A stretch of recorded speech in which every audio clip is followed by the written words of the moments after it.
महीना बनाइए, उस रमजान के महीने में बातें कम करने की आदत डालिए। रमजान का रोजा हर मुसलमान मर्द औरत आकिल बालिग सब पर फर्ज है, कोई बहाना नहीं चलेगा।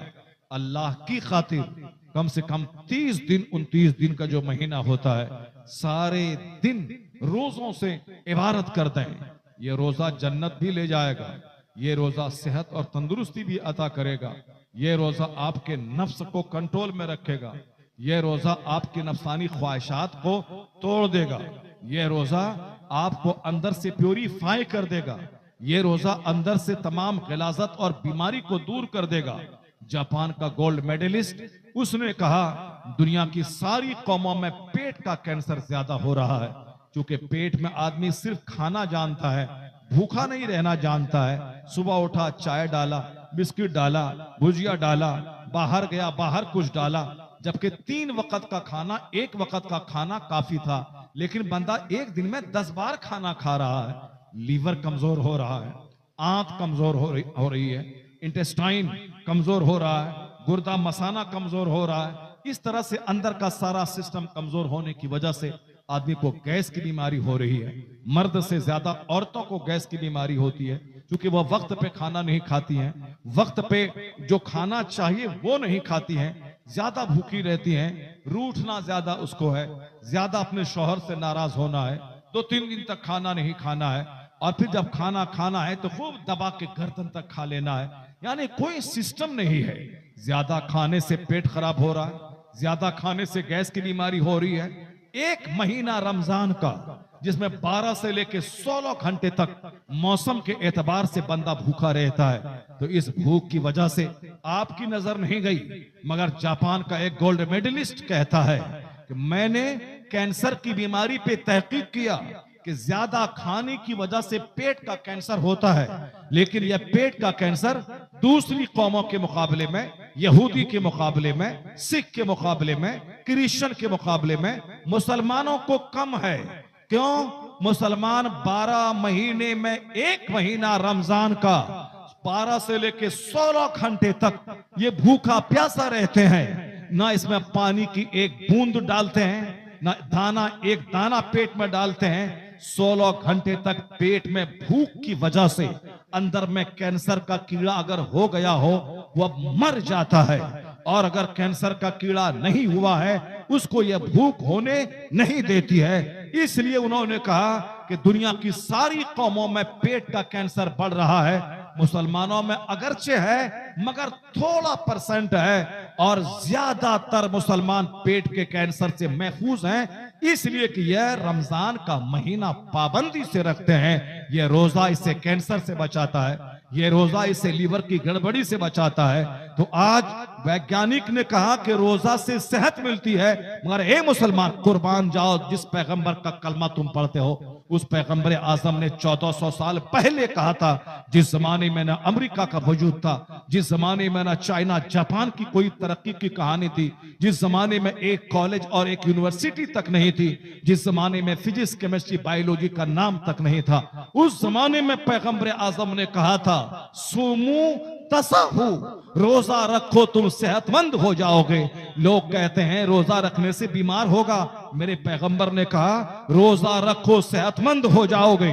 आज रामदेव जी कहते हैं सेहत चाहिए उपवास कीजिए, हॉलैंड का पादरी कहता है सेहत चाहिए फास्टिंग कीजिए, जापान का गोल्ड मेडलिस्ट वैज्ञानिक कहता है सेहत चाहिए रोजा रखिए।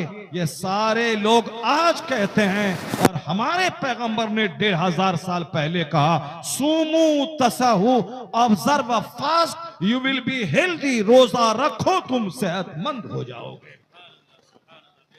इबादत की जितनी शक्लें हैं, नमाज, रोजा, हज, ज़कात, इससे जन्नत मिलती है मरने के बाद। इस दुनिया में उसका बेनिफिट है।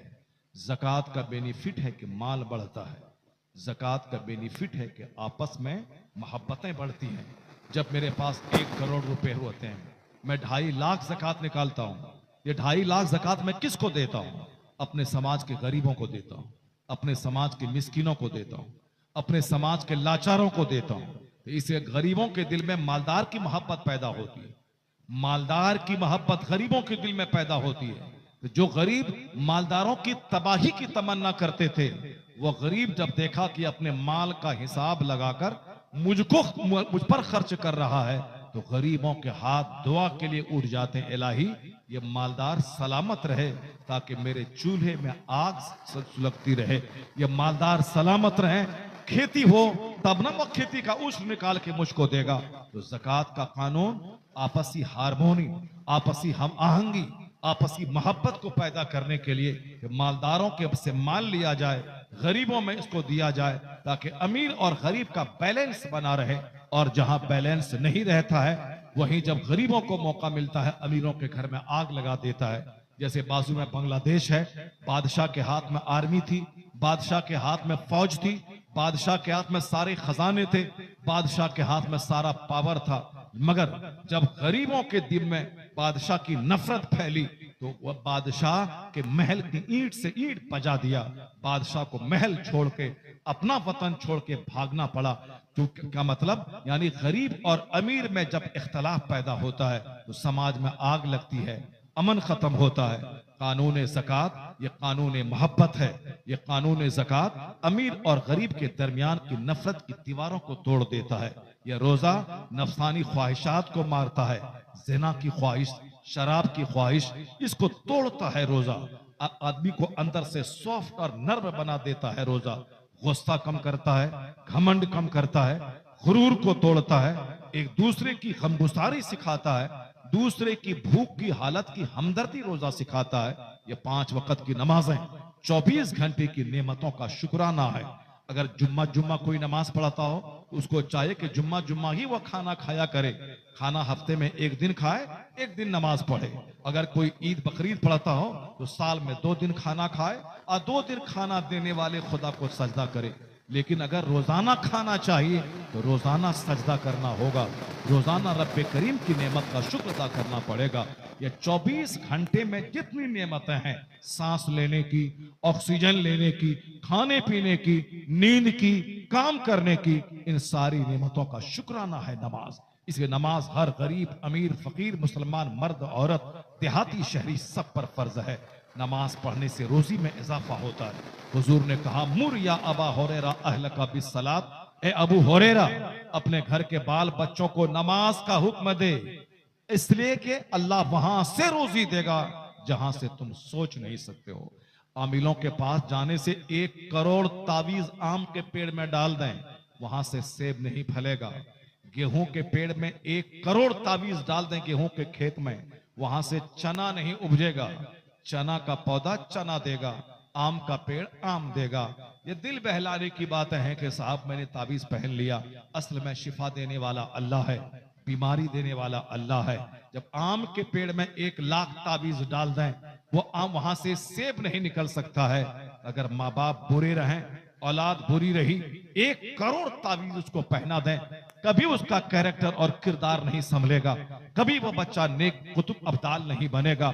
आम के पेड़ में ताबीज डालने से सेब नहीं निकलता, तो फिर एक पूरी औलाद जिसके माँ बाप की बुराई जिसके अंदर मौजूद है, 50 लाख ताबीज डाल दें, उस बदकिरदारी में कभी भी खुश अखलाकी की फसल नहीं लग पाएगी।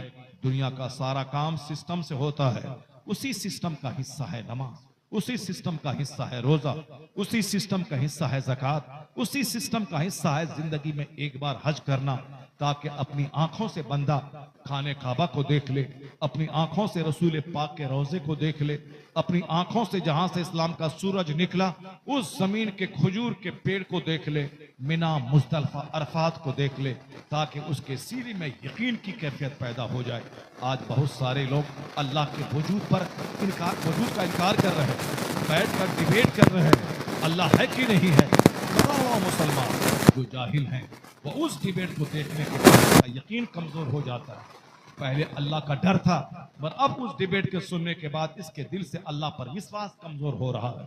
इसलिए इस जमाने में ईमान बचाने के लिए हमेशा व्हाट्सएप लेके नहीं बैठ जाएं, हमेशा मोबाइल लेके नहीं बैठ जाएं, हमेशा गंदे लोगों की सोहबत में ना रहें। अगर ईमान बचाना है तो हमेशा नेक लोगों की सोहबत में रहें। ईमान बचाना है तो हमेशा कुरान पाक पे नजर डालें। ईमान बचाना है तो आलिमों की सोहबत में रहें, क्योंकि आखिर जमाने में हुजूर ने फरमाया कि सुबह बंदा मुसलमान रहेगा, शाम काफिर हो जाएगा। कुरान में सूरह फातिहा है, उसी तरह एक हदीस है, उसे उम्मुल अहादीस कहते हैं। इस हदीस पाक में सारी बातें जमा है, लाखों की एक बात इसमें। इस हदीस पाक को हर मुसलमान के घर में दीवार में लिख के रखना चाहिए, या कम से कम हर मुसलमान को दिमाग में रखना चाहिए हमेशा। और जब भी बातचीत चले आपस में तो इस हदीस पाक का चर्चा होना चाहिए। गंदी बातें बोलना, उससे दिमाग खराब होता है, सीना गंदा होता है, वो बंदा सिर्फ खा पी के मर जाएगा, मगर कोई अपना असर छोड़ के दुनिया से नहीं जा पाएगा। जैसे आजकल अक्सर लोग मर गए, कोई उसका चर्चा नहीं करता है। चर्चा क्यों करेगा? अगर वो बंदा कोई कायदे की जिंदगी गुजारा हो, कायदे की बात बोल के दुनिया से गया हो, तब उसका भाई बोलेगा कि मेरे भाई ने ये कहा था, मेरे भाई ऐसा जीते थे, मेरे भाई इस तरह रहते थे। तो अब उनका भाई गंवार की तरह रहा, खाया पिया, दो चार पैसा कमाया, मर गया, कब्र में सड़ने के लिए चला गया। अब कभी कोई अच्छी बात नहीं बोला तो दूसरा आदमी कैसे उसकी मिसाल देगा? उन्होंने कभी हक के लिए मुसीबत नहीं उठाई तो दूसरा आदमी उसको अपने लिए मॉडल कैसे बनाएगा? इसलिए कहा गया है कि ऐसी जिंदगी गुजार के दुनिया से जाएं कि आपके मरने के बाद लोग आपको अच्छे काम की वजह से याद रखें और कहें कि एक बड़ा नेक इंसान दुनिया से चला गया। मिसाल के तौर पर, अभी आप बाजार से घर आ रहे हैं, एक शख्स रास्ते में आपको मिला, आपकी गाड़ी पे जगह थी, आपने उनसे कहा कि अहमद भाई आप गाड़ी पे बैठ जाइए, तो आप उनके घर तक मोटरसाइकिल से पहुंचा दिया। आपका कुछ नहीं लगा, क्योंकि आपको गांव आना ही था, जगह खाली थी, मगर आपने उसको बैठा लिया। जब आपके मरने की खबर उस बंदे को पहुंचेगी कि अहमद भाई फला साहब मर गया, जो मुझको एक दिन गाड़ी पे बिठा के घर तक छोड़ा था, वो हाथ उठा के अल्लाह से दुआ करेगा कि ए अल्लाह, बड़ा अच्छा आदमी था जिसने मुझको अपनी सवारी पे बिठा के मेरे घर तक पहुंचा दिया था, या अल्लाह तू इसे माफ फरमा दे। वो उसका समधी नहीं था, वो उसका बेटा या बाप नहीं था, बल्कि सिर्फ इसने उनको अपने से लाभ पहुंचाया था, एक फायदा पहुंचाया था। जो शख्स अपने से दूसरों को फायदा पहुंचाए उसे ही आदमी कहते हैं। खैरुन नास मय्यनफउन नास, the best among you is one who is profitable for others. तुम में सबसे अच्छा आदमी वो है जो अपने से दूसरों को फायदा पहुंचाता हो। इस बात को हमेशा याद रखिए कि ये जो जलसा जिसमें आप बैठे हुए हैं, ये हंसने हंसाने की महफिल नहीं है, ये नाचने की महफिल नहीं है। ये महफिल 1 घंटे की हो, मगर ये जन्नती महफिल है। इस महफिल में इंसान 1000 है, मगर 1,00,000 अल्लाह के फरिश्ते जमीन पे उतर जाते हैं। तो रोजाना तो आदमी हंसता ही रहता है, खिलखिलाता रहता है। ये जो जन्नती महफिल है, इसमें भी आके बंदा हंसेगा, कॉमेडी करेगा, उससे बड़ा नादान, उससे बड़ा जाहिल, उससे बड़ा बेवकूफ कोई नहीं है। ये महफिल है रोने की महफिल, अपने गुनाहों को मिटाने की महफिल है, कुरान और अहादीस सुनने की महफिल है। कुरान में आया है, हम और आप सबों के पैदा करने वाले खुदा ने कुरान में कहा है, फल यदहकू कलीलम वल यबकू कसीरा, हंसो कम रो ज्यादा। और आजकल सब हंसना चाहता है, सिनेमा में सब हंसी रहे हैं, सर्कस और नाटोंगी में लोग हंसी रहे हैं, तो उसी तरह जलसे में भी लोग चाहते हैं कि हंसने हंसाने का माहौल पैदा हो जाए। तो फिर तुझ में और जलसे में और फिल्म हाल में क्या फर्क रह जाएगा? एक आलिम जो कुरान हदीस बयान करता है इसमें और एक जोकर में क्या फर्क रह जाएगा। इसलिए ये महफिल जोकरी करने के लिए नहीं है। 5 मिनट बोलो मगर ये कहो कि हुजूर ने ये कहा। क्या बात है, जिंदाबाद, वाह वाह, माशाअल्लाह। 10 मिनट बोलो, ज्यादा तुमको नहीं आता है तो जोकरी मत करो, ये कहो कि अल्लाह ने ये कहा। बस कुरान पाक की एक आयत सुना दो, उसके बाद चले जाओ। हुजूर की एक हदीस सुना दो। अगर आज आपने कॉमेडी सुनाया तो यही बच्चे कल चाहेंगे कि यहां आप डांस कीजिए।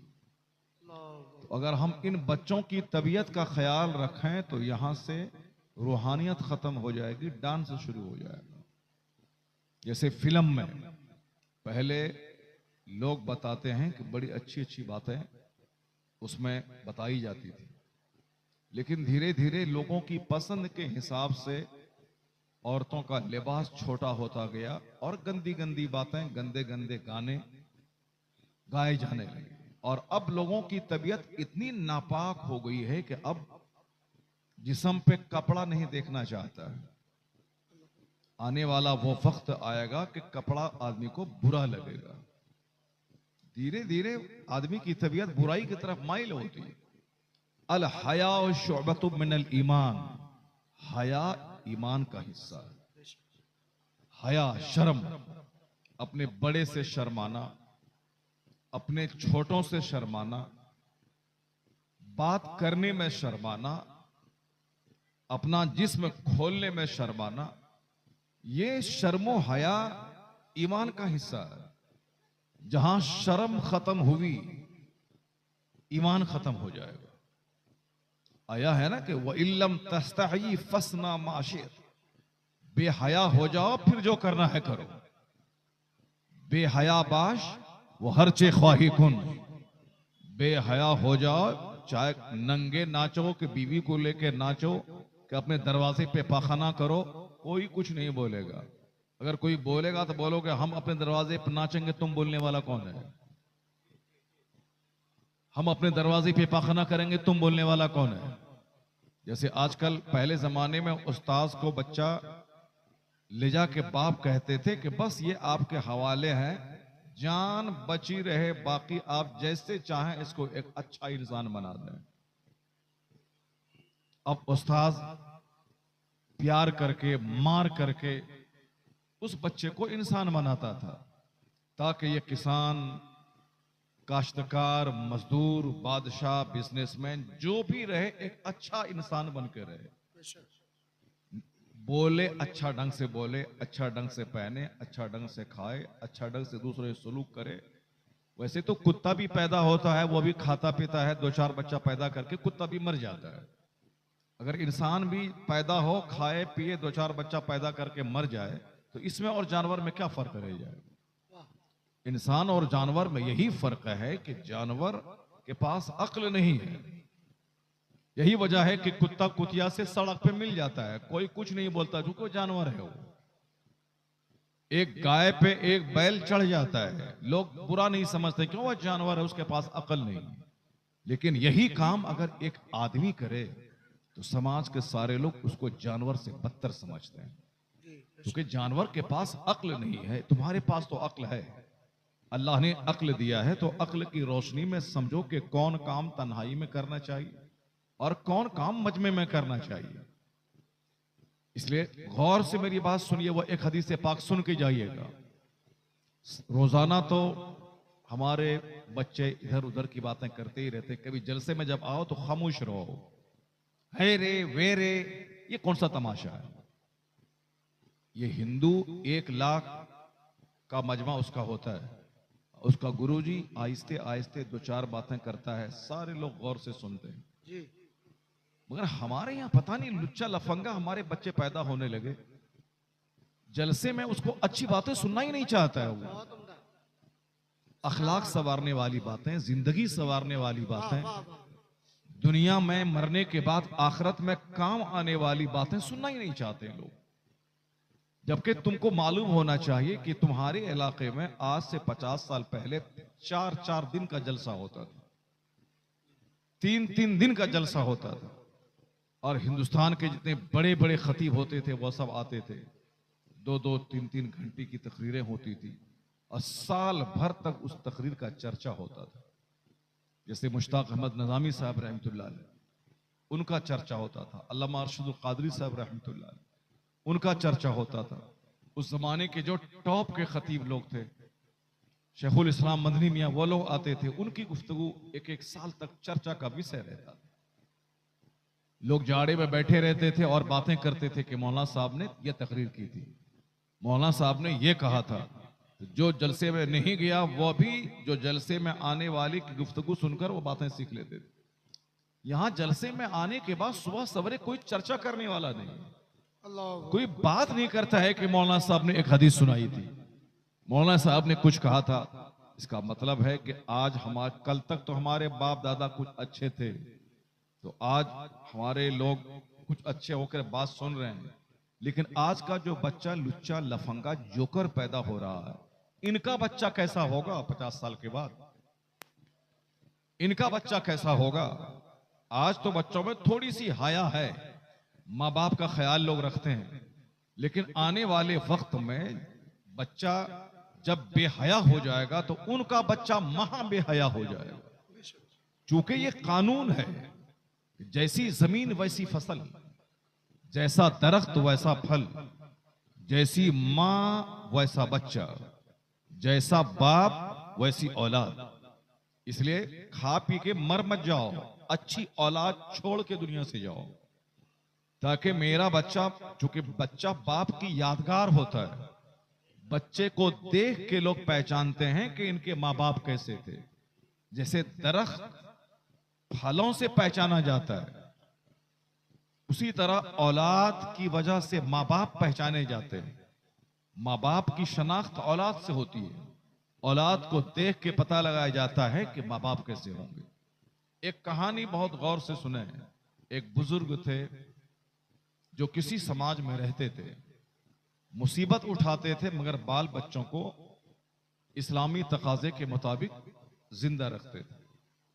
वो कहते थे कि खाना पीना सारे लोग खाते हैं, मगर हया, शर्म, अदब, अखलाक, डिसिप्लिन ये बहुत बड़ी चीज है। उनके पास जवान 4 बेटियां थी। वो बेटियां हया और शर्म के मारे घर में रहती थी, दिन भर में सूखी रोटी खाती थी, मगर बाहर बेपर्दा नहीं घूमती थी। पूरे इलाके में लोग जानते थे कि ये मेहनत मजदूरी करते हैं, मगर अपने बाल बच्चों को पर्दे में रखते हैं, उनके बाल बच्चे आवारा नहीं हैं। तो अल्लाह ताला नेक बंदों को हमेशा आजमाता है। जो बुरे लोग हैं उसको क्यों आजमाएगा? नेक लोगों को हमेशा अल्लाह आजमाता है। देखें, या खुशहाली में तो अल्लाह अल्लाह किया है, लेकिन मुसीबत में इनका क्या रोल रहता है। जो अल्लाह वाले होते हैं वो खुशहाली में भी अल्लाह का जिक्र करते हैं, और जब रिस्क की तंगी होती है तो भी अल्लाह का जिक्र करते हैं। बेशक मुसीबत आती है तो सब्र करते हैं, और अगर अल्लाह ताला खुशहाली दे तो वो अल्लाह का शुक्र अदा करते हैं। यही क्वालिटी एक मुसलमान की है। वो काफिर हैं जिनको पैसा मिला तो खूब भगवान किया, पूजा किया, पैसा नहीं मिला तो भगवान को उठा के नदी में फेंक दिया। ये दूसरे लोग होते हैं। मगर मुसलमान को जब अल्लाह ताला नेमतें देता है तो ये शुक्र अदा करता है कि मालिक, इसमें हमारी कोई मेहनत का दखल नहीं है, मैं तो सिर्फ एक तदबीर किया हूं, बाकी जो नेमतें दी हैं तू अपने फजल से अता फरमाया। तो अब जब बंदा शुक्र अदा करता है कि अल्लाह ने मुझको दिया है, तो अल्लाह ताला उस नेमत में और इजाफा करता है। जब बंदा ये बोलता है कि अल्लाह का शुक्र है मुझको तंदुरुस्ती मिली, अल्लाह का शुक्र है मुझको औलाद मिली, अल्लाह का शुक्र है मुझको एक छोटा सा अच्छा सा घर मिला, अल्लाह का शुक्र है कि मेरी बीवी अच्छी मिली, अल्लाह का शुक्र है कि मेरे बच्चे बाअदब मिले। अगर पॉजिटिव बंदा बोलता है, शुक्र अदा करता है, अगरचे बीवी उसकी अच्छी नहीं हो, मगर अल्लाह तबारक व तआला उसकी बीवी में अच्छी आदतें अता कर देता है। बेशक और अगर औलाद की नेमत का शुक्राना अदा करे बंदा, तो अल्लाह ताला उसको और मजीद नेक औलाद अता कर देता है। अगर नेमत बढ़ाना हो, दौलत में इजाफा करना हो, तंदुरुस्ती हासिल करनी हो, तो जबान पे नकारात्मक जुमले नहीं, हमेशा पॉजिटिव जुमले इस्तेमाल क्या करें। बात। अल्लाह का शुक्र है, वाह। अल्लाह का शुक्र है, अल्लाह का शुक्र है। बाल बच्चों को देखें तो कहें या अल्लाह तेरा करोड़ों एहसान कि तूने औलाद दी, मेरी आंखें ठंडी हो रही है। बीवी दे तो बीवी को देखने के बाद उसे गाली गलौज मत करें, चुड़ैल और भूतनी नहीं कहें कि अल्लाह का शुक्र है कि मैं बीवी वाला हूं। बहुत सारे लोग हैं जिनके पास जिनकी शादी नहीं हुई है, शादी के लिए तड़प रहे हैं मगर उसको कोई अच्छी औरत नहीं मिल रही है, मगर मुझको बीवी अल्लाह ने दिया है। अगर जल्दी से आपकी बेटी की शादी हो जाए तो आप अल्लाह का शुक्र अदा करें कि या अल्लाह तेरा करोड़ों एहसान। 40-40 साल की लड़कियां बैठी हुई हैं मगर तूने हमारी बेटी को 18 साल में रिश्ता अता फरमाया, मेरी बेटी की शादी हो गई। हमेशा पॉजिटिव सोचा करें, निगेटिव कभी नहीं सोचा करें। निगेटिव सोचने से नेमतें छिनती हैं। शिकायत की जबान इस्तेमाल करने से जो नेमत है वो नेमत भी खत्म हो जाती है। बच्चा नाकारा है, बीवी नाकारा है, पड़ोसी नाकारा है, रिश्तेदार बुरे हैं, जो हमेशा बुरा बुरा बुरा कहता रहता है, उसकी सारी जिंदगी मुसीबतों में घिरी रहती है। उनके दिमागी तौर पर कभी सुकून नहीं मिलेगा। अगरचे बाल बच्चे उतने अच्छे ना रहे मगर आप कहें कि अल्लाह का शुक्र है कि मुझको अच्छी औलाद अल्लाह ने दी है, अल्लाह का शुक्र है कि मेरे भाई बड़े अच्छे हैं, अल्लाह का शुक्र है कि मेरी बीवी बड़ी अच्छी है। आप अपनी जबान पे अच्छी बात को चढ़ा दें। घर से जब बाहर निकलें तो चाय पान की दुकान पे गीबत करने के लिए नहीं, बल्कि इस ख्याल से घर से बाहर निकलें कि 5 मुसलमान मुझसे मिलेगा, मैं 5 को अपनी तरफ से सलाम में पहल करूंगा, अल्लाह ताला मुझको 150 नेकियां अता फरमाएगा। जैसे एक बार आपने किसी को कहा अस्सलामु अलैकुम व रहमतुल्लाहि व बरकातुहू, 30 नेकी मिल गई। ना हाथ पांव मैला हुआ, ना उसमें पैसे लगे, ना उसमें ज्यादा मेहनत लगी, बस सिर्फ जबान हिलाया, अस्सलामु अलैकुम व रहमतुल्लाहि व बरकातुहू, 1 सेकंड लगा मगर नेकी कितनी मिली? 30 नेकी मिल गई। सुभान अल्लाह। अगर दिन में अगर आपने 100 मुसलमान से मुलाकात की, 100 मुसलमान को आपने सलाम किया, अब आप जोड़ लें कि 3000 नेकियां आपके नामे अमाल में लिखी चलेगी। और अगर इसी तरह 1 महीना तक आपने किया तो अब आप जोड़ लें कि 90,000 नेकियां आपके नामे अमाल में लिखी जा चुकी। कयामत के दिन एक एक नेकी के लिए बंदा तरसेगा। बीवी अपने शौहर को 1 नेकी नहीं देगी, माँ बाप अपने इकलौता बेटा को जहन्नम में जलता हुआ देखेंगे, 1 नेकी देकर बचा नहीं पाएंगे। माँ बाप जहन्नम की आग में जलेंगे मगर बेटा उसको बचा नहीं पाएगा। वो कयामत है जहां कोई किसी का पुरसाने हाल नहीं होगा और वो वक्त आकर के रहेगा। जैसे कोरोना काल में जब किसी बच्चे को कोरोना होता था तो माँ उसके पास नहीं जाती थी कि चूंकि कोरोना इसको हो जाएगा। बच्चे रूम में तड़पते थे, उसको खाना दूर से पहुंचा दिया जाता था, लेकिन उनके करीब माँ बाप नहीं जाते थे कि मुझको भी वो कोरोना का कीड़ा लग जाएगा। लोग हाथ धोते थे, लोगों की बात नहीं सुनते थे कि इनके मुंह से कीड़ा मेरे मुंह में घुस जाएगा। क्वारंटाइन में लोग चले गए, अपने घर में आइसोलेट हो गए, जबान किसी से ना मिले, आंख किसी से ना मिले, सब अलग थलग रहते थे। तो यही मंजर कयामत के दिन होगा, कोई किसी का पुरसाने हाल नहीं होगा। और यह बात कोई मौलवी साहब नहीं बोलता है, जो रब आपका और हमारा पैदा करने वाला है वह कुरान शरीफ में फरमाता है, यौम यफिरुल मरउ मिन अखी व उम्मिही व अबी व साहिबतिही व बनी, यानी वह दिन जिस दिन भाई भाई से भागेगा, औलाद माँ बाप से भागेगी, माँ बाप अपने बाल बच्चों से भागेंगे, कोई किसी का पुरसाने हाल नहीं होगा। और वह दिन आके रहेगा। जैसे हम 1000 चाहें कि मैं 500 साल तक जिंदा रहूं, और मेरे चाहने से नहीं होगा। जो हमारी उम्र 100 साल के अंदर ही में अल्लाह ने लिख दिया है, 25 साल, 50 साल, 70 साल, 90 साल, उस उम्र को जाने के बाद मुझको मरना है। चाहे मैं 50 खरब रुपए मलिकुल मौत को देना चाहूं कि आपको देता हूं, मुझको 10 साल और जिंदगी दे दीजिए, नहीं होगा। फैजा जा अजलहुम ला यस्तअखिरून सअतुम वला यस्तक़दिमून। कुरान में आया है कि जब मौत का वक्त आएगा तो 1 मिनट के लिए न आगे होगा न पीछे होगा। और गांव समाज में आजकल बूढ़े लोग ज्यादा बच रहे हैं, जवान लोग ही ज्यादा मर रहे हैं। रोजाना जवानों की डेड बॉडी बाहर से गांव आ रही है, कमाने चेन्नई गए, वहां से लाश आ रही है। कमाने के लिए हरियाणा पंजाब गए, वहां से डेड बॉडी आ रही है। हर महीने एक न एक लाश बड़े शहरों से गांव आती है। क्या मतलब? वो मरा है, हम नहीं मरेंगे? ऐसा नहीं है। रोजाना माइक से मौत का ऐलान होता है, फला गांव के फला साहब नहीं रहे। इसका मतलब है कि आज उनका ऐलान हुआ, कल हमारा और आपका ऐलान होगा। इसलिए जो जिंदगी बची है उसको गप शप खाने पीने हुल्लड़बाजी करने में नहीं, बल्कि उस जिंदगी को अल्लाह को सजदा करने में लगा देना चाहिए, नेकी के काम में लगाना चाहिए। कि अगर कल मर गए तो कम से कम मरने से पहले पहले 1,000 बार दरूद पढ़ लें, 1,000 बार कलमा शरीफ पढ़ लें, मरने से पहले सच्ची तौबा कर लें। ये अक्लमंदी का तकाजा है। बेवकूफ लोग दूसरों का मुंह देखता है, हंसता है। मौत का ऐलान हुआ, हंसता है। कब्रिस्तान में मुर्दा को दफनाने गया, हंसता है। मस्जिद में तरावी रमजान में पढ़ने के लिए गया, वहां हंसता है। ये अहमकों की कहानी है। अक्लमंद कब्रिस्तान में कभी नहीं हंसते हैं, क्योंकि कब्रिस्तान हंसने की जगह नहीं है, वो अपनी मौत याद करने की जगह है। आज मैं अपने दोस्त को दफन कर रहा हूं, कल मुझको सारा समाज वाला मुझको दफन करेगा। मेरी जिंदगी का खात्मा हो जाएगा, मेरा नामो निशान मिट जाएगा, कोई मेरा नाम लेने वाला तक नहीं रह जाएगा। मेरे घर के लोग 10वां 40वां करने के बाद ये भी मुझको भूल जाएंगे। अगरचे मैं चेन्नई में रह करके 50 करोड़ का मैं घर बना के बाल बच्चों को दे दूं, 40वां के बाद ये भी मुझको याद नहीं करेंगे।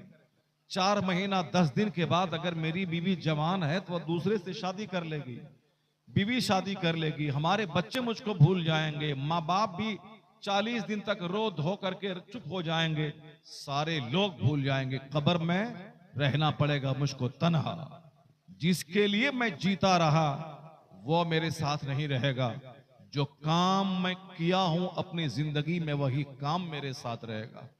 तो अक्लमंद लोग इसके बारे में हमेशा सोचते रहते हैं। दुनिया में रहना है 100 साल, मिल फर्ज अगर अल्लाह ने 100 साल की जिंदगी दी तो 100 साल, और मरने के बाद कहां जहां जाना है वहां का एक दिन 50,000 साल के बराबर होगा। इसलिए असल जिंदगी वहां की, ये कोई जिंदगी है क्या? ये तो बच्चे जो अभी खेल रहे हैं, आज खेल रहे हैं, 10 साल के बाद ये जवान हो जाएगा।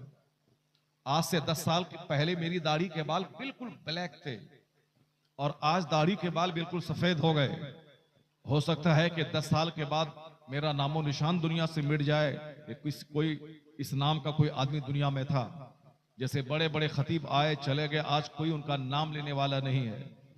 बड़े बड़े शायर पैदा हुए, चले गए, मर गए, कोई आज नाम लेने वाला नहीं है। आज कोई जफर जलालपुरी का नाम लेने वाला नहीं है। आज कोई साहब हुनर पलामवी बुलबुल की तरह नात पढ़ता था, क्या बात है। जैसे कि चहक रहा, कोई नाम लेने वाला नहीं। कारी रजीउल्लाह साहब बहुत बड़े खतीब थे, लाखों का मजमा होता था, पूरे मजमे को जैसे उंगली पे नचाते हो, इतना जबरदस्त खिताब करते थे। लेकिन आज कोई नाम लेने वाला नहीं, कोई फातिहा पढ़ने वाला नहीं, कोई उनकी कब्र पे जाने वाला नहीं। उनका जो बाल बच्चा होगा वही कभी साल में ईद की नमाज पढ़ने ईदगाह गया तो फातिहा पढ़ने चला जाता होगा, मगर लाखों के मजमे में जो अपना हुनर दिखाते थे और लोग कहते थे वाह क्या कारी साहब ने खिताब किया है। इनको कभी भी तौफीक नहीं मिलती है कि 3 बार कुलौला अहद शरीफ पढ़ के उनकी रूह को सवाब पहुंचा दे। सारे लोग भूल जाएंगे, कोई आपका नहीं रहेगा। आपकी खूबसूरत बीवी मर जाएगी तो आप उसको 40 दिन के बाद भूल जाएंगे। तो अब रहेगा कौन आप कब्र में? आपका सजदा रहेगा, आपका रोजा रहेगा, जिंदाबाद। आपकी तिलावत रहेगी। जो जलसे में बैठकर आपने 2 घंटा अल्लाह का जिक्र सुना खामोश रहकर, ये जिक्र आपके साथ रहेगा। बेशक। जो आपने झूठ बोला ये झूठ आपके साथ रहेगा। जो आपने गीबत करी दूसरों की, ये गीबत आपके साथ रहेगी। जो आपने चुगलखोरी की, ये चुगलखोरी आपके साथ रहेगी। जो आपने माँ बाप को आंख निकाल के देखा, ये बेअदबी आपके साथ रहेगी। यानी बुरा या अच्छा अमल आपके साथ रहेगा। घर, मकान, जमीन, दुकान, कपड़े, यहां तक के जूता जो आपने खरीदा है ब्रांडेड जूता, वो जूता भी लोग खोल लेंगे। जो घड़ी आपके हाथ में है राडो, ये घड़ी भी लोग खोल लेंगे। जो अंगूठी आपके हाथ में है, मरने के बाद उस अंगूठी को भी घर वाले खोल लेंगे। जो कुछ भी है, औरतों के कान में, गले में जो जेवर है, वो सारा जेवर घर वाले खोल लेंगे। अब तनहा जाना है, वहां न जेवर है, न अंगूठी है, न जूता है, न चश्मा है, न कपड़ा है, न लिबास है, कुछ नहीं है। क्या है? जो अच्छा या बुरा अमल आपने किया वो आपके साथ चला गया है। बेशक इसलिए अक्लमंदी का तकाजा ये नहीं है कि अपनी जिंदगी को गुनाहों में लथपथ कर दे। अक्लमंदी का तकाजा है कि जो मुख्तसर सी जिंदगी बची है उसको इबादतों में लगा दे। बेशक जिंदाबाद अक्लमंदी का ये तकाजा है। तो अच्छा आदमी वो है जो मरे तो दूसरा आदमी बोले कि ये बंदा बड़ा नेक था, अल्लाह इसको माफ कर दे। घटिया बन के ना मरे कि मरने के बाद लोग कहें एक रजील चला गया, एक झूठा चला गया, एक शराबी चला गया, एक पापी चला गया, एक समाज को तकलीफ पहुंचाने वाला कष्टदायक इंसान चला गया। नहीं नहीं, बल्कि जब मरे तो लोग कहें एक सालेह चला गया, लोग कहें कि एक मुत्तकी चला गया, लोग कहें कि एक मोमिन चला गया। लोग ये ना कहें कि फासिको फाजिर चला गया, नहीं, लोग कहें कि मुत्तकी चला गया। वो बुजुर्ग अच्छे थे, पैसे से नहीं अखलाक से समाज में पहचाने जाते थे। अल्लाह ने आजमाया, रिस्क की तंगी हुई, पैसा कौड़ी की किल्लत हुई, घर में खाना नहीं था, परेशान हो गए। बच्चे जब बच्चियां जवान थीं, पड़ोस वालों ने उस बच्ची का चेहरा नहीं देखा था, लेकिन भूख की वजह से उनकी बेटी बाप से छुप करके घर से बाहर निकली, या सोच करके मैं बाजार में जाके खड़ी रहूं, कोई मेरा खूबसूरत चेहरा देखकर मेरे करीब आए, मैं उनसे देखने के बदले में रोटी हासिल करूं और खा के भूख की आग में बुझाऊं। अल्लाहु अकबर। भूख घर से निकाली थी, भूख की वजह से वह घर से निकली थी, क्योंकि अल्लाह वालों को इस दुनिया में आजमाया जाता है ताकि मरने के बाद उनको खूब इनाम से नवाज दिया जाए। मुसलमान को दुनिया में तकलीफें होती हैं ताकि यह सब्र करे, सब्र का बदला जन्नत मिले। और काफिरों को दुनिया में खूब ऐश मिलता है ताकि खा पी के मोटा हो जाए, ताकि मरने के बाद इसको मार मार के जहन्नम की आग में जलाया जाए। कुरान में आया है, ज़ुय्यना लिल्लज़ीना कफरुल हयातुद दुनिया व यस्खरून मिनल लज़ीना आमनू वल्लज़ीना तक़ौ फ़ौक़हुम यौमल क़ियामा। अल्लाह क्या कहता है? दुनिया की जिंदगी काफिरों के लिए सजा दी गई है और ये मुसलमानों को देखकर हंसते हैं, मुसलमानों की गरीबी का मजाक उड़ाते हैं। जैसे आजकल दुनिया के कुफ्फार और मुशरिकीन मजाक उड़ाते हैं मुसलमानों की गरीबी का, मुसलमानों के इख्तलाफ का, मुसलमानों के इंतशार का, मुसलमानों की भीख मांगने का, मुसलमानों के साथ गरीब रहने का। ये सब मजाक कुफ्फार और मुशरिकीन उड़ाते हैं और ये मजाक उड़ाने का मौका हम भी उनको देते हैं। हम लोग 5 घर की बस्ती है, 5 लोग एक दूसरे से टूटे हुए हैं, एक दूसरे से जंग करते हैं, हसद और जलन में सब डूबे हुए हैं। गांव में 5 मौलवी है, 5 मौलवी किसी से बात नहीं करता है। एक मस्जिद में इमाम और मौजिन है, वो दोनों आपस में उठा पटक कुश्ती लड़ता है, दोनों एक दूसरे के खिलाफ गीबत करता है। नमाजी के सामने मौजिन इमाम की बुराई बयान करता है और इमाम मौजिन की बुराई बयान करता है। ये बताएं, पहले 10-10 हजार लोग समाज में रहते थे, वह सब भाई की तरह रहते थे, कोई किसी की गीबत नहीं करते थे। और यहाँ 2 आदमी मस्जिद में रहते हैं, वह दोनों एक दूसरे को देखना नहीं चाहता है। एक मदरसे में 5 टीचर हैं, 5 कोई किसी को देखना नहीं चाह रहा। एक गांव में 4 नेता है, कोई किसी को देखना नहीं चाह रहा। यानी हम लोग टूट गए आपस में। हमारा दिल जो दूध दिया था पहले, वह दिल नफरतों की आमाजगाह बन गया। इसीलिए कुफ्फार और मुशरिकीन एक एक करके मुझको काटते हैं। एक को काटा, वो चारों बोला कि भले ये काटा है, हम बच गए हैं। फिर उसको काटने के बाद दूसरे को छांटा, उसको काटा, वो तीनों बोला चलो हम बच गए हैं, इसको मार दिया है। सऊदी अरब का हाल, अरब ममालिक का हाल यही है। एक तरफ सद्दाम को झूठा बहाना बना के मारा लोगों ने, दूसरे अरब वाले बोले अच्छा किया है मारा, ये बहुत ताकतवर बन रहा था, ये हम सबको निगल जाता, अच्छा किया मारा। उसको मारने के बाद फिर अमेरिका और मगरबी ताकतें लीबिया के कर्नल कसाफी की तरफ गया, उसको काटा।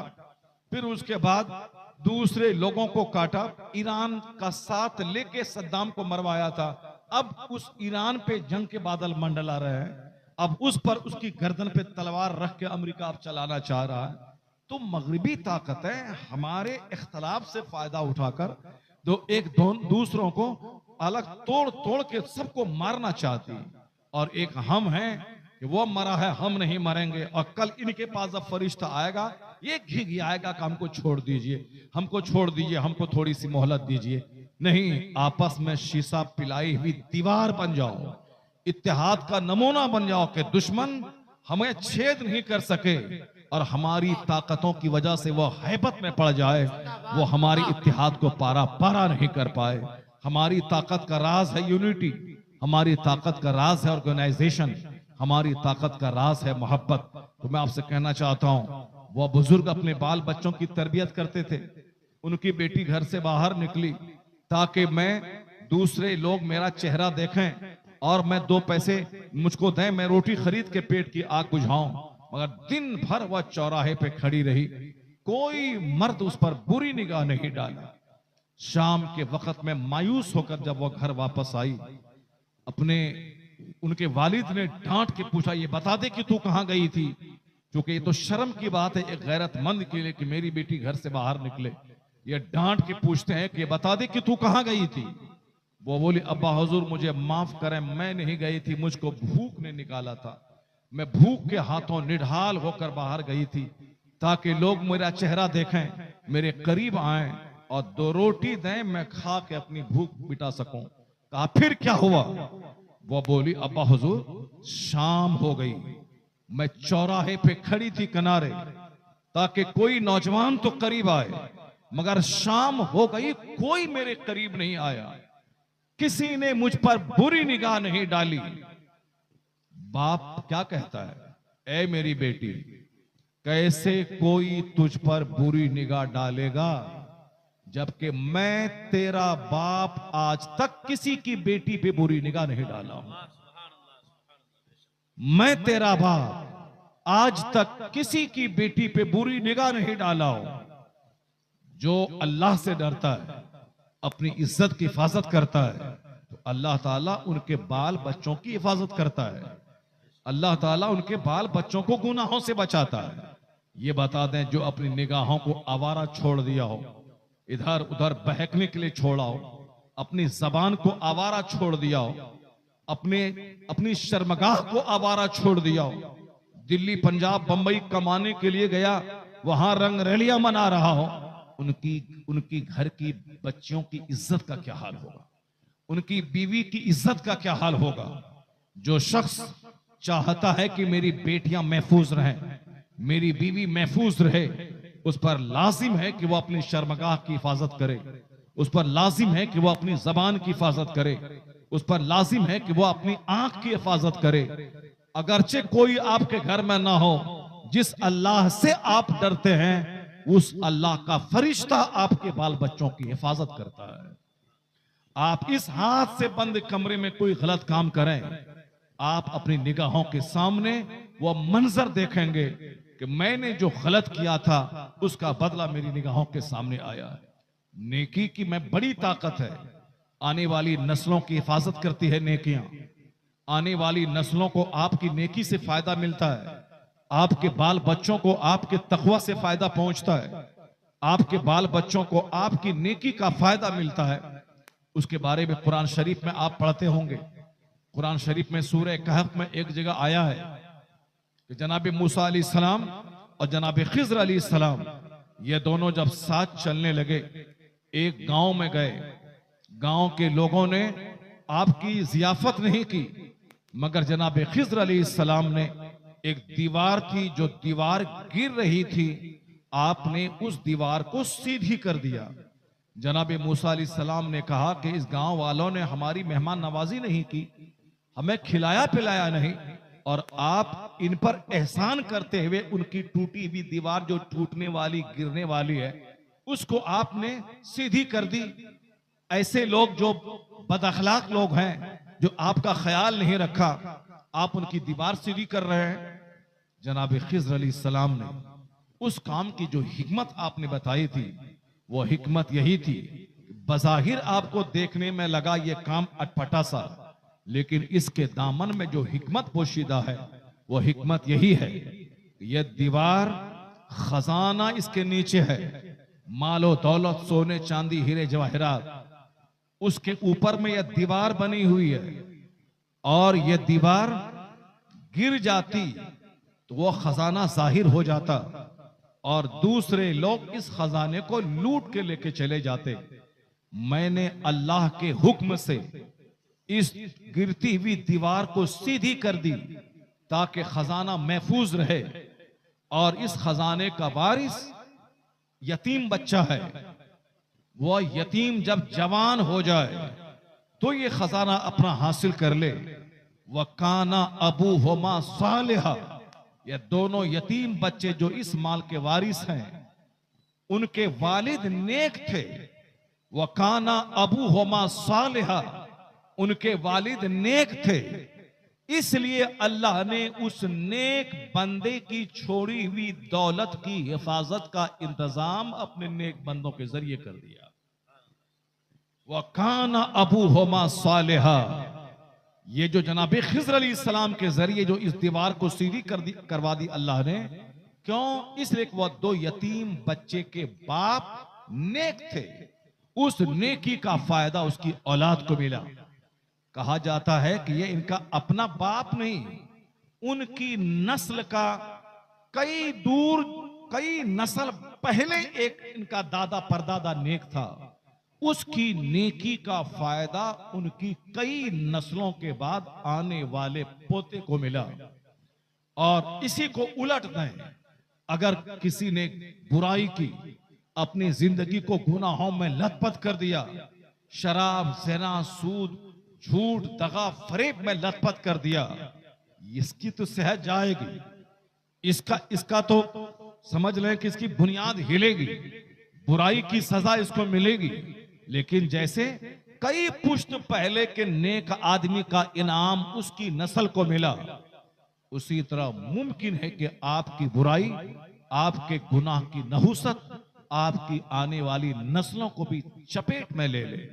इसलिए एक बंदा जिना नहीं करता है, बल्कि इस जिना के कीड़े कई नस्लों को तबाह बर्बाद कर देते हैं।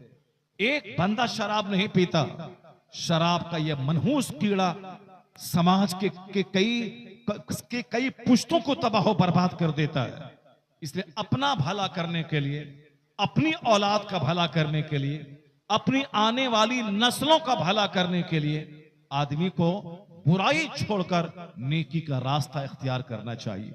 जैसे आजकल डॉक्टर कहते हैं कि आपको शुगर की बीमारी है, शुगर की बीमारी है, हो सकता है कि आपके खानदान में किसी की बीमारी रही हो, तो चलो भाई शुगर मेरे दादा को था, ये मुझको ये बीमारी क्यों लग गई? मेरे दादा को था, 50 साल 100 साल पहले था, ये बीमारी मुझको क्यों लग जाती है? हार्ट की बीमारी बाज खानदान में बहुत ज्यादा होती है कि इनके दादा को था इसलिए इनके पोता को हो गया, इनके बाप को ये बीमारी थी इसलिए इनके बेटा को हो गया। अब लोग उसके खानदान में शादी ब्याह करने से डरते हैं कि इनके खानदान में अक्सर लोग हार्ट अटैक से मरते हैं। जैसे हमारे इलाके में एक मोहल्ला है, उसमें उस खानदान के अक्सर लोगों को अटैक आया। डॉक्टर कहते हैं कि अटैक आने की बहुत सारी वजूहात होती हैं, जैसे चाउमीन, बर्गर, ये जंक फूड, ये तेल मसाला वाला सामान खाने से ब्लॉकेज होता है, हार्ट अटैक होता है, या फिर बहुत ज्यादा गहरा सदमा आने से अटैक आता है, या अगर कोई सिगरेट, बीड़ी, तंबाकू, गुटखा खाने से ज्यादा अटैक आता है, शराब, ताड़ी, नशीली चीजें इस्तेमाल करने से अटैक आता है। अगर ये कोई चीज नहीं है तो कहते हैं कि हो सकता है कि खानदानी तौर पर आपके खानदान में किसी की बीमारी रही होगी, वह बीमारी आने वाली नस्लों में मुंतकिल हो जाती है। 50 साल पहले दादा को बीमारी थी, पोता को लग गई, इसको साइंटिस्ट कहते हैं, डॉक्टर कहते हैं कि हेरिडिटरी यानी वंशानुक्रम, नस्ली तौर पर बीमारी मुंतकिल होती है। जब वंशानुक्रम के तहत हेरिडिटरी के तौर पर, नस्ली तौर पर बीमारी मुंतकिल होती है, तो उसी तरह आपका किरदार मुंतकिल होता है, आपका कैरेक्टर मुंतकिल होता है, आपकी आदतें मुंतकिल होती हैं। जैसा बाप वैसी आदतें बच्चों में मुंतकिल होती हैं। इनका दादा ऐसा ही था, जैसे नाक नक्शा देखने के बाद लोग कहते हैं इनका नक्शा इनका बाप से मिलता जुलता है, इनके दादा से मिलता जुलता है, इनकी मां से मिलता जुलता है। ठीक उसी तरह कैरेक्टर किरदार भी मां से मिलता है, बाप से मिलता है। मां दूध की धार के साथ अपना कैरेक्टर बच्चों में मुंतकिल करती है।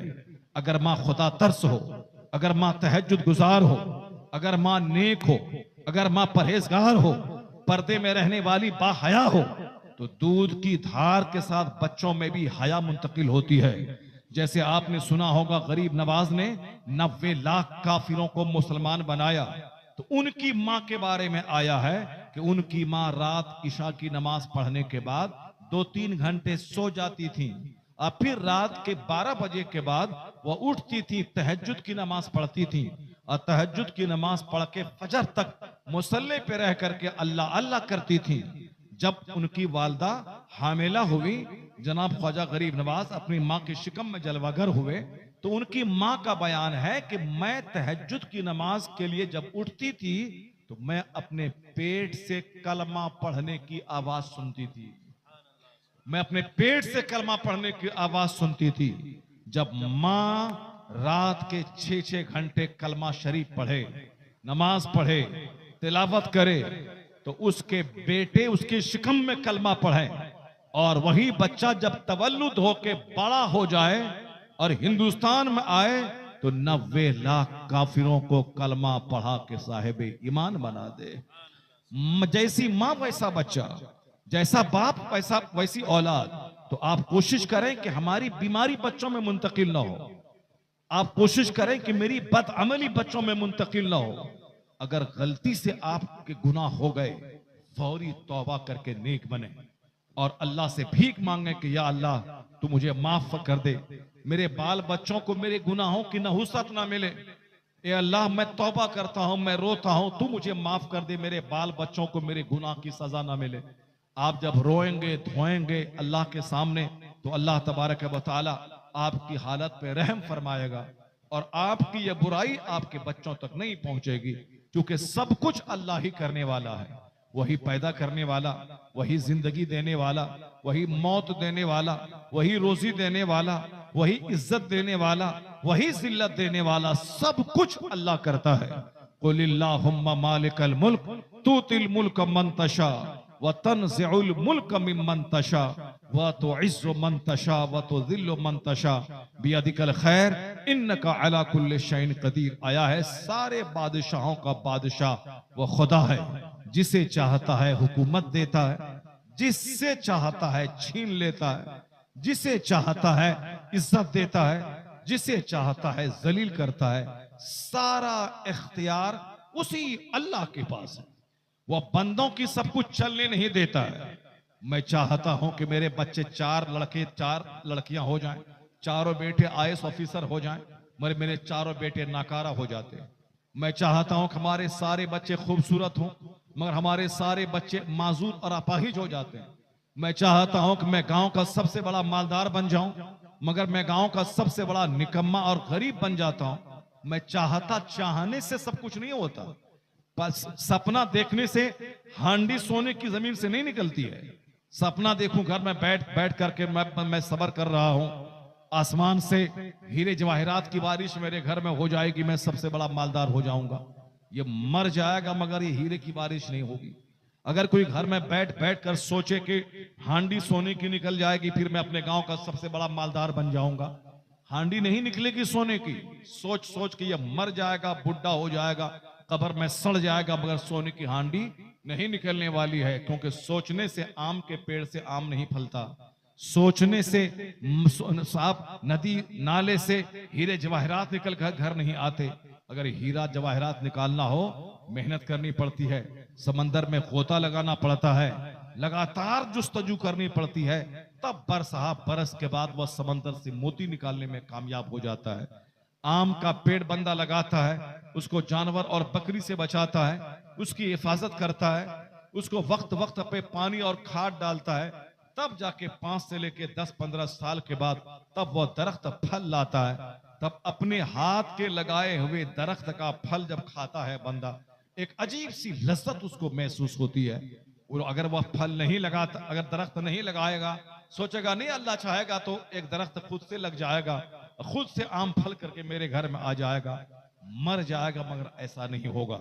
दुनिया का सारा काम एक सिस्टम के तहत होता है। जिस तरह दुनिया में कोई बहुत बड़ा मालदार बगैर मेहनत के नहीं बनता, उसी तरह मरने के बाद जन्नत सोचने से नहीं मिलती है, सिर्फ तमन्ना करने से नहीं। अल्लाह चाहेगा तो जन्नत दे देगा हमको, अल्लाह चाहेगा तो यहाँ आपको मुकेश अंबानी बना देगा, अल्लाह चाहेगा तो आपको हिंदुस्तान का सबसे बड़ा मालदार बना सकता है, अल्लाह चाहेगा तो आपका घर 1000 कमरे का अल्लाह बना सकता है, अल्लाह चाहेगा तो एक सोने की ईंट आपके घर में गिरा देगा, आप 50 कमरे का घर बना लेंगे। लेकिन ऐसा नहीं होता है। जो जैसी मेहनत करता है उसी हिसाब से अल्लाह उसको देता है। जो सुबह से लेकर शाम तक 18 घंटे पढ़ाई करेगा वो चपरासी नहीं बनेगा, बल्कि वो IAS ऑफिसर बनेगा। जो 1 घंटा भी नहीं पढ़ेगा वो टीचर तक नहीं बनेगा। जो सुबह से लेकर शाम तक खेत में, दुकान में काश्तकारी करेगा, दुकान में बैठकर बिजनेस करेगा, वो शाम के टाइम में 2-4-10 हजार रुपए अपने हाथ से गिनेगा। ऐसा नहीं होगा कि काम ना करे और पैसा चल के घर आ जाए। जो बरसात के जमाने में बारिश में भीग कर धान लगाएगा, वही अगहन के मौसम में धान काटेगा और साहब गुड़ और चूड़ा खाएगा और तरह तरह की चीजें बना बना करके खाएगा। तो बगैर मेहनत के कुछ नहीं होता। मेरी तरफ से मेहनत जाती है, अल्लाह की रहमत आती है, कामयाबी कदम चूमती है। यही है दुनिया में कामयाब रहने का। जब दुनिया में खेत गए बगैर धान चल के नहीं आता घर में, तो उसी तरह जन्नत नहीं मिलती मस्जिद गए बगैर, जन्नत नहीं मिलती रोजा रखे बगैर, जन्नत नहीं मिलती सजदा किए बगैर।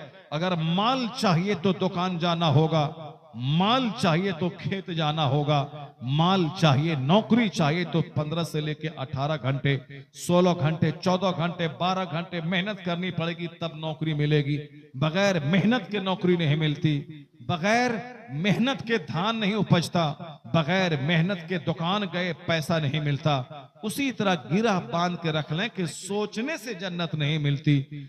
जन्नत के लिए मस्जिद जाना होगा, जन्नत के लिए रमजान के रोजे रखने पड़ेंगे, जन्नत के लिए अपने नफ्स पे कंट्रोल करना होगा, जन्नत जाने के लिए अपने नफ्स से जिहाद करना होगा, जन्नत जाने के लिए ख्वाहिशात पे कंट्रोल रखना होगा, जन्नत जाने के लिए इस दुनिया में जन्नत के बारे में सोचना होगा और जन्नत हासिल करने का जो तरीका मुस्तफा जाने रहमत ने बताया है उस तरीके पे अमल करना होगा। तो अगर कोई शख्स दुनिया में मेहनत करे, दुकान और खेत जाए, यहाँ कंगाल नहीं होगा, यहाँ खुशहाल रहेगा।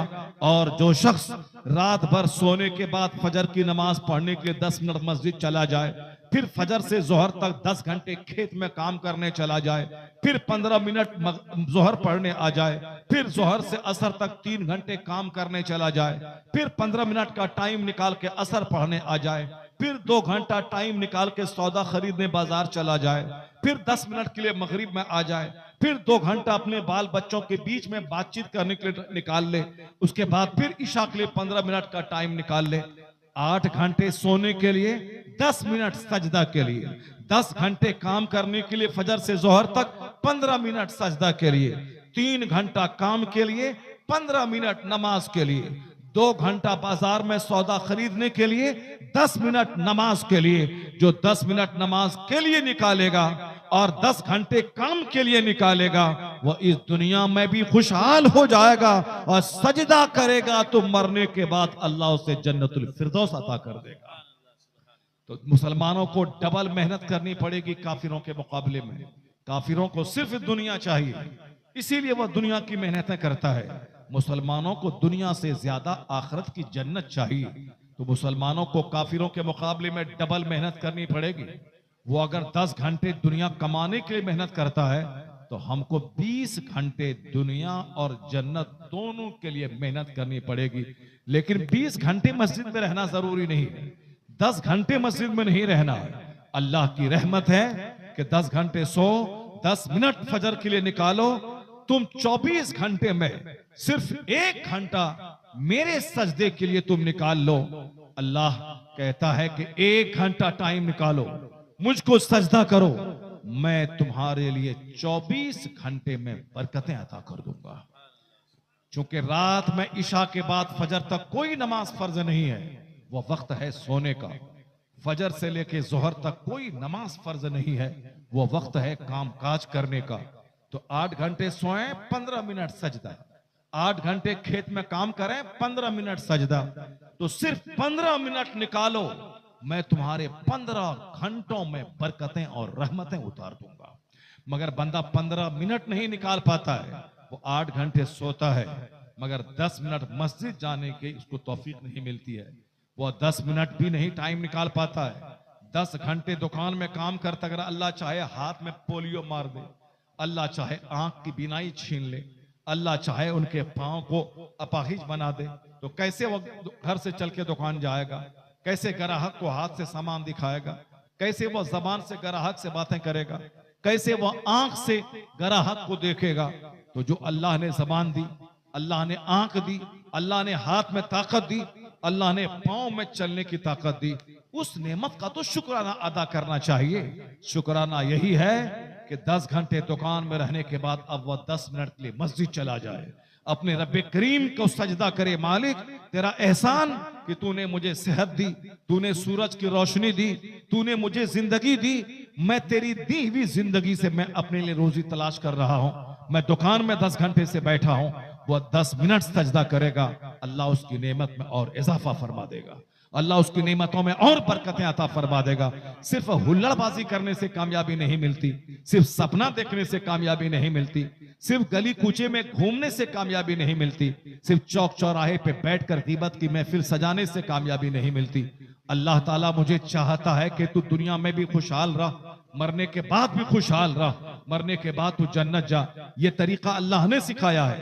ये दुआ मांग मुझसे, रब्बना आतीना फिद दुनिया हसना व फिल आखिरति हसना व क़िना अज़ाबन्नार। ये दुआ अल्लाह ने सिखाया है, ये दुआ कुरान पाक में है। ए मेरे बंदे, तू अपने रब से दुआ मांग कि इलाही मुझको दुनिया में अच्छा रख, दुनिया में भलाई अता फरमा, मरने के बाद अच्छाई अता फरमा, मुझे जहन्नम की आग से बचा दे।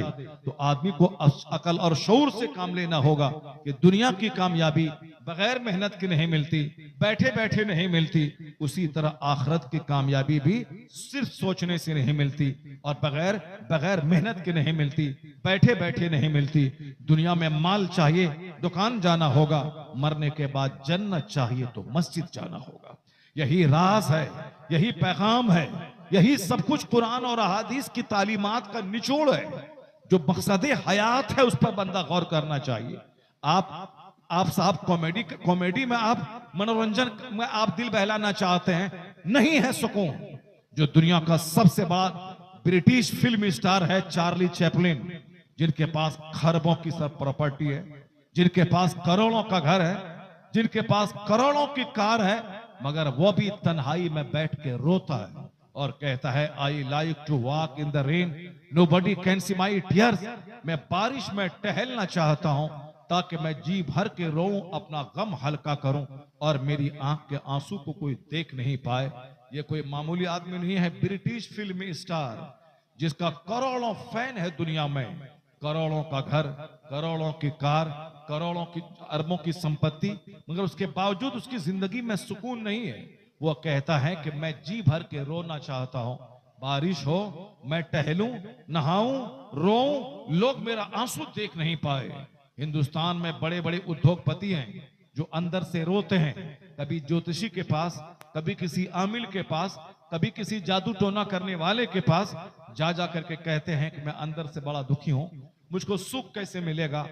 तांत्रिक के पास जाते हैं, कोई हाथ में देखे होंगे 10-10 अंगूठी लोग पहने रहते हैं, हाथ में देखे होंगे कि वह धागा बांधे रहता है, हाथ में देखे होंगे कि वह माला बांधे रहता है। क्यों साहब, इस पत्थर से यह मुसीबत दूर होगी, उस पत्थर से वह मुसीबत दूर होगी, इस धागे से यह मुसीबत दूर होगी, उस धागे से वह मुसीबत दूर होगी। क्या मतलब मुसीबत दूर हो गई? नहीं, ये अरबपति जहर खा के मर रहे हैं। फिल्म स्टार जो खूबसूरती में मशहूर था, सुशांत सिंह राजपूत, वो कोरोना काल में फांसी के फंदे पे लटक के जान दे दिया।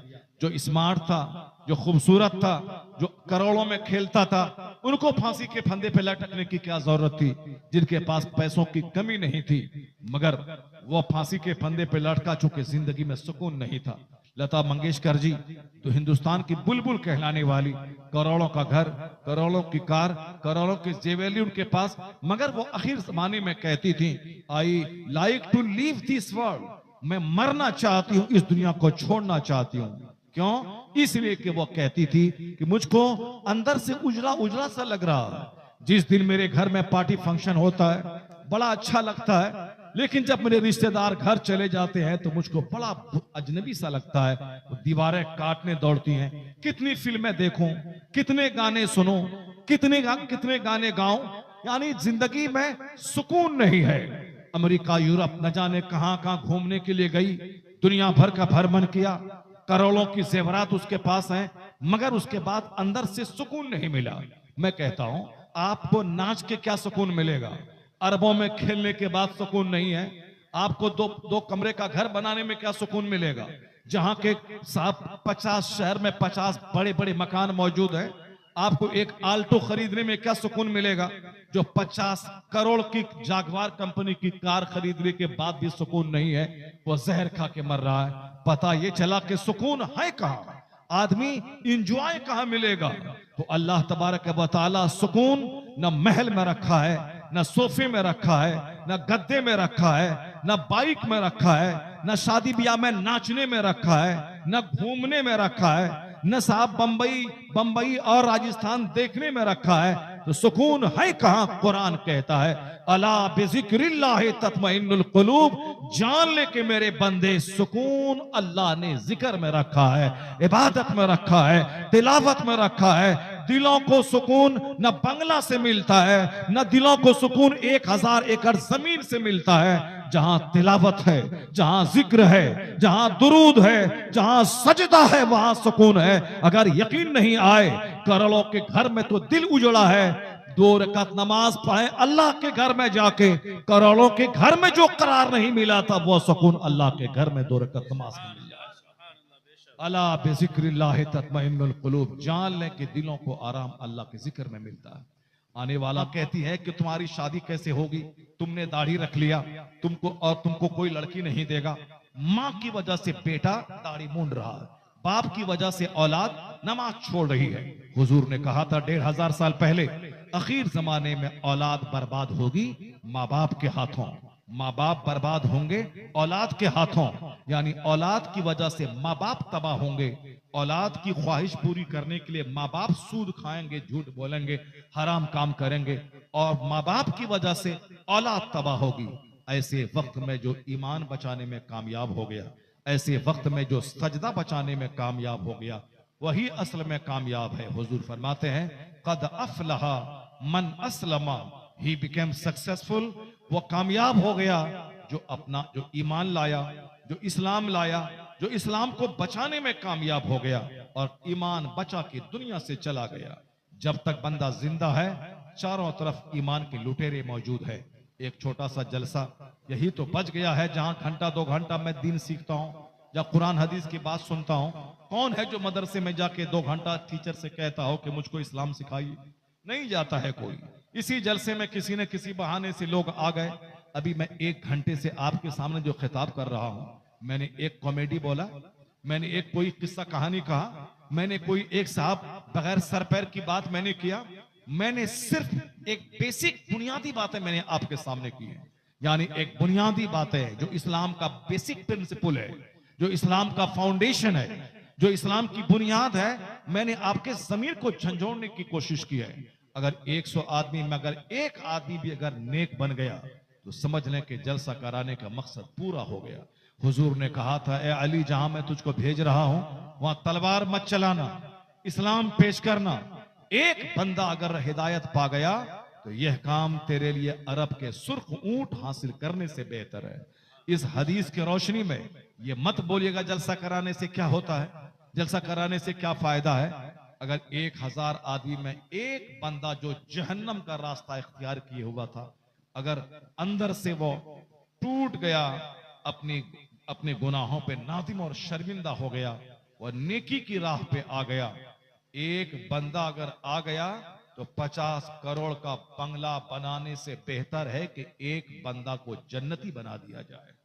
हमारे और आपके हाथ में कोशिश करना है सारे समाज को बदलना, सारी दुनिया को बदल देना। यह किसी मौलाना मौलवी के हाथ में नहीं है। मौलाना के हाथ में यही है, वो अच्छी अच्छी बातें बोलते रहें, जुमा का खिताब करते रहें, दरसगाह में पढ़ाते रहें, या पढ़ाएं बताएं। अल्लाह ताला दिल का बदलने वाला है। मौलाना की जिम्मे फर्ज नहीं है कि गले में चादर डाल के मस्जिद घुसा दें, नहीं, ये सिर्फ नमाज की फजीलत बोलें, फर्जियत बोलें, कुरान बोलें, हदीस बोलें, और ये बोलें, प्रयास करें, बाकी दिल का बदलना ये अल्लाह का काम है। तो अब यही एक सरमाया मेरे पास है, वाज नसीहत जिक्र की महफिलें। ये बताइए कि अगर हम अभी 1 घंटा से दीन सिखा रहे हैं, जितने लोग यहाँ आए थे रोजाना तो सोते ही थे वह लोग, अगर अभी वो 1 घंटा 2 घंटा बैठ करके ये सीख लिए होते तो उनको मालूमात में इजाफा होता, उनको अंदर से लगता कि हमें क्या होना चाहिए था और मैं क्या कर रहा हूं। नहीं, वो भाग गए। क्यों? क्योंकि अच्छी बातें, हक बातें आदमी को सही नहीं लगती। हाँ, अगर मैं यहाँ कोई लतीफा छोड़ दिया होता, बगैर सर पैर की बात बोलता, या हम खुद यहाँ नाचने लगते, या कोई कॉमेडी छोड़ देते, सारे लोग यहाँ रहते। अगर मैं कव्वाली गाने लगता, सारे लोग यहाँ रहते। सारा हिंदुस्तान संभल गया। और पता नहीं हमारा सीमांचल जोन क्यों नहीं समझ रहा है साहब। पूरे हिंदुस्तान में धीरे धीरे तरक्की हो रही है, मजहबी तरक्की हो रही है। अभी मैं परसों महाराष्ट्र से मैं आया हूं, और मैंने वहां देखा साहब, नौजवान सब बच्चे 18 साल के, 25 साल के बच्चे दाढ़ी रख रहे हैं, और साहब इंजीनियर हैं, डॉक्टर हैं, प्रोफेसर हैं। साहब तुम कहां पढ़ते हो? मैंने देखा कि सब शादी मदरसे में पढ़ता होगा, लेकिन दाढ़ी है। साहब मैंने पूछा का मैं ITI कर रहा हूं, मैं सिविल इंजीनियर हूं, मैं फला हूं। यानी वो सब इंजीनियर बनने के बाद टोपी और दाढ़ी, और साहब 2-2 लाख रुपए महीना कमा रहे हैं, मगर जलसा तकरीर सुनने के लिए 2, 2.5, 3 घंटे तक वो साहब वो खिताब सुनते रहे, और उसके बाद फिर वहां से वापस हुए। और हमारा बच्चा साहब जोकर, लोफर, 1 टका कमाने की मेरिट नहीं है, न इंजीनियर है, न डॉक्टर है, न प्रोफेसर है, न साइंटिस्ट है, न वैज्ञानिक है, और न ही नमाजी है, न परहेजगार है, न दुनिया ही भी नहीं है और आखिरत भी नहीं है, कहीं का नहीं रहा। बस हुल्लड़बाजी करना, शादी ब्याह में नाचना, जलसे में आया, दूसरों की बहू बेटी को तका और मजा नहीं आया तो चला गया। पता नहीं लोग न आखिरत के बारे में फिक्रमंद है, न दुनिया के बारे में फिक्रमंद है। हमें आखिरत के बारे में भी सोचना होगा और दुनिया के बारे में भी सोचना होगा। जिस मौलाना को हम बुलाते हैं 50,000 रुपए नजराना देकर आगे पीछे करते हैं, वो हमारे घर की गरीबी, मोहल्ले, समाज का मकान, वो हमारी हालतों की, इस हालतों को देख करके वो अपने इलाके में जाके मेरा मजाक उड़ाते हैं। मैं 50,000 रुपए उसको देता हूं, और यहां से जाने के बाद वो हमारी बदहाली, हमारी गुर्बत का मजाक उड़ाते हैं।